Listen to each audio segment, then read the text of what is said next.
Bienvenue à tous dans le Flashback, l'émission qui vous raconte les plus grands moments de l'histoire du sport. Dans le noble art, les destinées se forgent de différentes manières. Les chemins vers la légende sont longs, multiples et souvent semés d'embûches. Au bout de ce chemin, certains boxeurs finissent par atteindre la postérité grâce à leur longévité, leur résilience, par des coups de génie ou par des victoires éclatantes. Parfois, il arrive qu'un seul combat, voire un seul round, suffise à marquer les esprits à jamais. Un duel si intense et dramatique qu'il entre instantanément dans l'histoire. Le 15 avril 1985, deux titans de la boxe s'affrontent dans ce qui deviendra un des combats les plus légendaires de tous les temps. D'un côté, Marvelous Marvin Hagler, roi indiscuté des poids moyens, un champion à la volonté de fer et à la détermination inébranlable. De l'autre, Thomas The Hitman Hearns, le guerrier au poing d'acier, réputé pour sa puissance de frappe dévastatrice et son style impitoyable. Aujourd'hui, on vous raconte l'histoire du round le plus violent de tous les temps. Un récital de mandales sans interruption. Bref, une véritable guerre. Alors, préparez votre plus beau protège-dents, car on prend notre fameuse machine à remonter le temps, direction le Caesars Palace de Las Vegas, en ce 15 avril 1985. Vous êtes prêts? Let's go!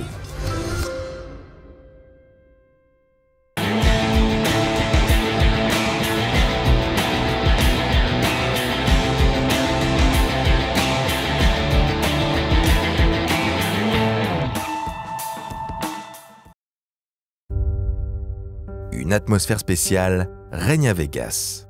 Sans vraiment comprendre pourquoi, les 15 000 personnes présentes au Caesars Palace sentent que quelque chose de particulier se prépare. Un air des grands soirs, un vent d'histoire même, souffle sur la ville de tous les possibles. Il faut dire que le combat qui s'annonce a de quoi électriser les foules. Marvin Hagler contre Thomas Hearns, deux des boxeurs les plus en vue de la décennie. Aux côtés de Sugar Ray Leonard et Roberto Duran, ils forment le bien nommé Fabulous Four. Les quatre fantastiques de la boxe portent à eux seuls la discipline sur leur dos dans les années 80. Rois des poids moyens, ces derniers ont tous un personnage et un style bien distincts. Duran et Hearns sont des monstres d'agressivité et de férocité. Le premier, surnommé Manos de Piedra, semble cacher de l'acier sous ses phalanges. Pas moins brutal, Thomas Hearns, surnommé le Hitman, pouvait mettre fin à n'importe quel combat avec sa main droite dévastatrice. Le plus grand des quatre, sûrement Sugar Ray Leonard, le plus célèbre, le plus apprécié et sans doute le plus esthétique. Charismatique et brillant boxeur, il fascine par sa rapidité et son intelligence de combat et captive le public par ses prouesses techniques et son flair légendaire.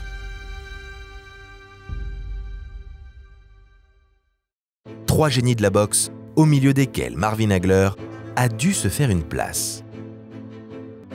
Vilain petit canard du boys band à ses débuts, Hagler est un bourreau de travail. Sa technique n'est pas au-dessus de la moyenne. Il n'est même pas considéré comme un génie, au même titre que ses consorts lorsqu'il débute en 1973.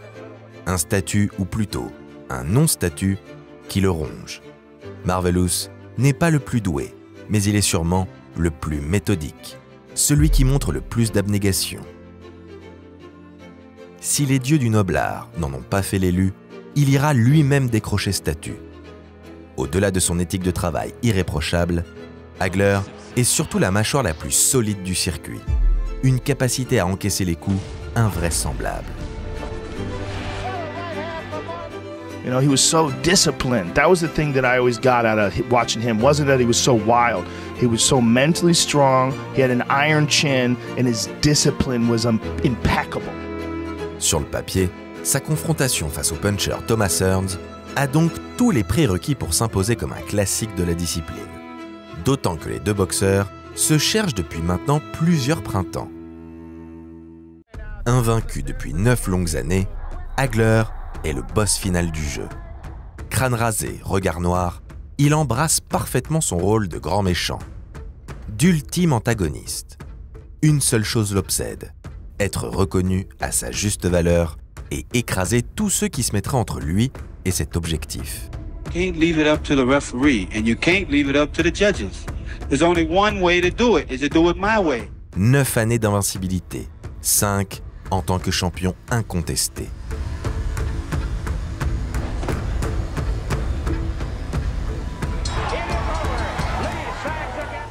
Personne, mis à part Duran, n'a terminé un combat debout face à Marvelous.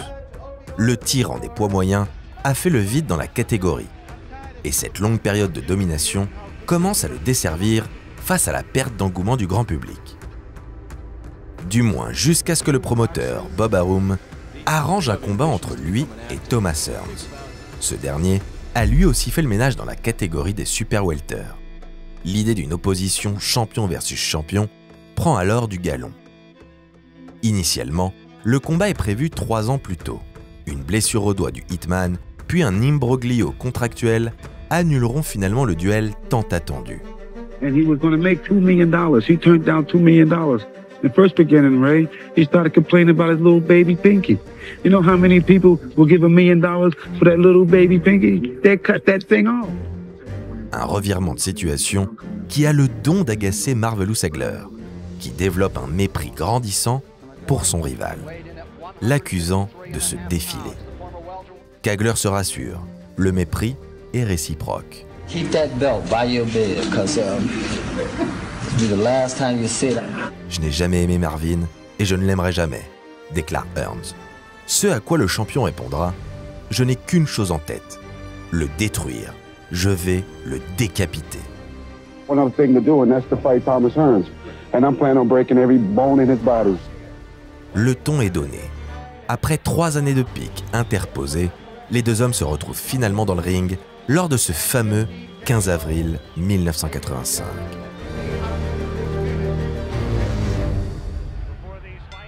Alors que la cloche sonne, l'ambiance d'ores et déjà électrique bascule dans une nouvelle dimension. Sans aucun calcul, les deux hommes se jettent dans la mêlée avec une violence et une férocité inédites. Peu étonnant lorsqu'on connaît le style de Thomas Hearns. Le Hitman, comme son surnom le laisse deviner, ne compte guère sur la décision pour remporter ses combats. Son unique but, laisser son opposant inerte. En revanche, il est bien plus surprenant de voir Hagler rentrer dans son jeu, s'adonnant à un festival de mandales en tout genre. Une véritable guerre des poings sans le moindre répit. Lors des 3 premières minutes, chaque coup est un appel au chaos. Les deux hommes ne calculent pas et jettent toute leur force dans la bataille. Hearns est le premier à toucher son adversaire significativement en lui ouvrant le front.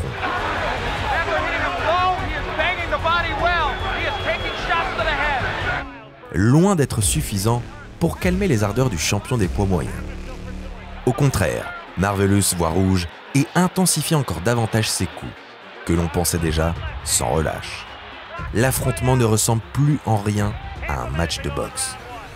C'est un véritable combat de rue. La tactique laisse place à la furie, où chaque seconde semble durer une éternité. Dans les gradins, les visages alternent fascination et horreur face au spectacle proposé. Debout, commentateurs, fans ou simples observateurs sont captivés par le spectacle sauvage qui se déroule devant eux.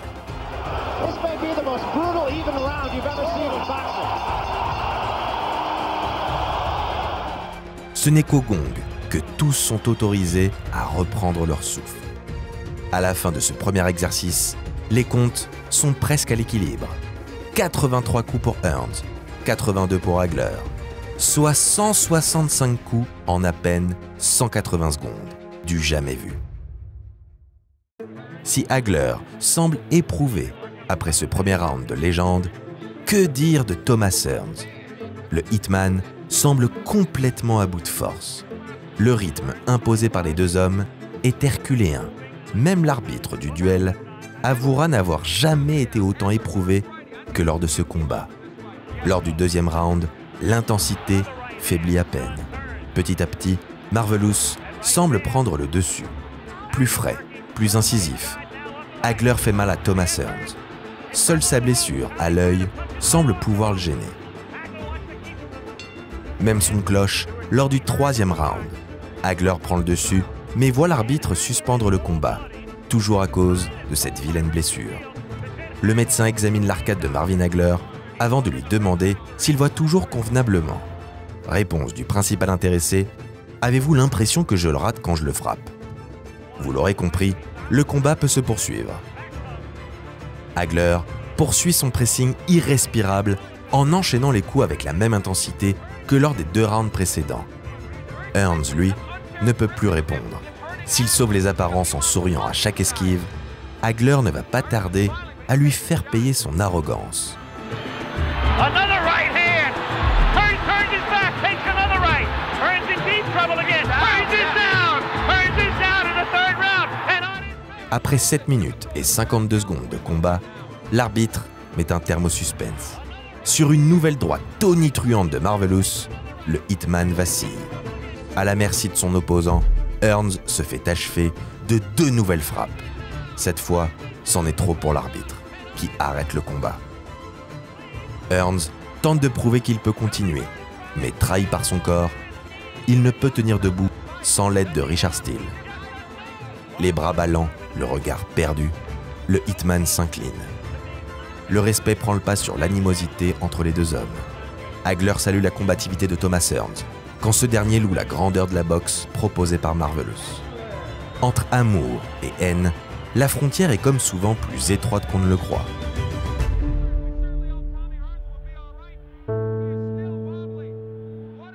Si Marvin Hagler est déclaré vainqueur de ce duel de titans, les 2 hommes sortiront grandis de cet affrontement. Certains duels affichent parfois un niveau d'une telle qualité que le vaincu ne perd pas une miette de son aura. Hearns gagne le respect de ceux tardant encore à lui offrir. Hagler, lui, s'inscrit un peu plus dans la légende de son sport. Que de chemin parcouru pour le gamin de Newark. Élevé par sa mère seule, aux côtés de ses 5 frères et sœurs, il vit l'enfer durant son enfance. Contraint d'abandonner l'école à seulement 13 ans pour travailler et aider sa famille, la boxe, qu'il découvre en 1969, le sauve. Depuis petit, sa seule issue est de se battre.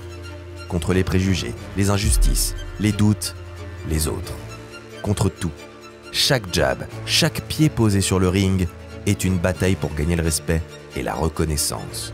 Une lutte constante pour prouver sa valeur à un monde qui, trop souvent, semble le sous-estimer. 2 ans plus tard, Marvelous se mesure au dernier défi de sa carrière. Vaincre le seul membre des 4 Fantastiques qui manque à son tableau de chasse, Sugar Ray Leonard. Après un combat pourtant assez nettement maîtrisé, Hagler verra la victoire être offerte sur un plateau d'argent à son opposant et rival. 113 by the winner by a split decision and new middleweight champion of the world, Sugar Ray Leonard. Le Marvelous ne s'en remettra jamais et prendra sa retraite dégoûté des instances de la boxe et du statut privilégié offert à son rival. I know you're incredibly disappointed. What's your feeling about the decision? I beat him and he knows it. Everybody knows. I knew it was too close. I told you about Vegas. No way about it, you know. Le retour de Ray Leonard quelques années plus tard, après avoir pourtant refusé une revanche à maintes reprises, sera vécu comme une 2e trahison pour Hagler. Sa soif maladive de reconnaissance, balayée par une décision douteuse des juges, aura prématurément mis fin à une des carrières les plus brillantes du noble art. Après l'ère Mohamed Ali et quelques années avant l'avènement de Mike Tyson, Marvelous Hagler aura régné comme rarement sur une des catégories les plus relevées de l'histoire de la boxe. Son combat contre Hearns reste gravé dans le marbre à tout jamais, notamment le premier round, dont l'intensité et la violence n'ont toujours pas été égalées ou même approchées près de 40 ans plus tard.